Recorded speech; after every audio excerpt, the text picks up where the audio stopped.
The number 8 card of the major arcana of the Tarot is the Strength card. And I will point out here, in some decks, Strength and Justice are flipped. So Strength in the Rider-Waite-Smith deck is Strength and 11 is Justice. Many decks it's flipped, so 8 is Justice and 11 is Strength. So if you have a different deck, just go to your number 11 card for this video. Okay, so 8 itself is a number of power and strength. And the 8, when turned sideways, of course, looks like the infinity symbol, which we have here, which again is the interconnectedness of all things. There is no beginning, there is no end. You can also see it's the as above and so below. Now, the element associated with strength is fire, and it's ruled by the zodiac sign of Leo, a fire sign. Leo is a very passionate sign. It's a very much a sign driven by doing what you love. It's very creative, a lot of energy with all the fire. You know, Leo is ruled by the sun, so lots of fiery, creative, passionate energy here. Now, in the card, we have the maiden and the lion, and you can see this kind of as the archetypes of Beauty and the Beast, or the princess and the dragon. There's many ways this is played out in mythology and children's stories. So we have the maiden here, and she wears a white dress, and white again is purity and innocence.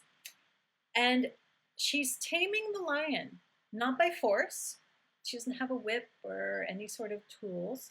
She's taming the lion with compassion, with her love and compassion. And the lion represents the fiery passion. So we have compassion with passion. And together, they make a powerful force. Together, they are strength. And you're probably seeing a theme here. You can see the maiden, of course, as the feminine aspect, the compassionate, loving, nurturing aspect, and the lion as the masculine, actively passionate, driven, sometimes fierce and ferocious masculine aspect. And here they're coming together. They're coming together through love and compassion. They trust each other. And when those two aspects are integrated, there is great strength and power within the individual.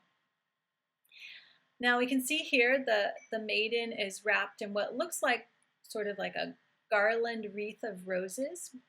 So she is not without passion herself, sort of like the yin-yang symbol, where, you know, each of the yin and the yang, there's a dot of the other in the other.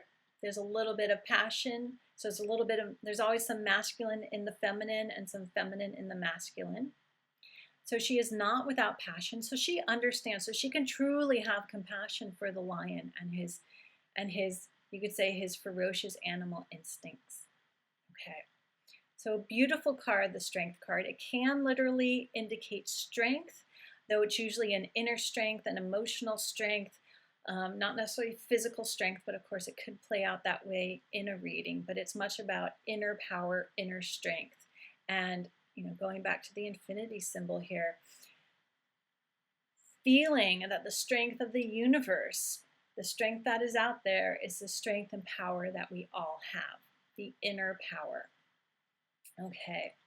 In the PDF, I wrote the Strength card is about having the inner strength to be patient, connecting with one's passion and desire to create, having the courage to manifest one's desires, as well as the courage to be vulnerable. So the maiden makes herself vulnerable. She's putting herself at risk to connect with the ferocious lion. Strength comes from self-love and compassion, not through force. And I will say patience is often a strong message that comes through with the Strength card.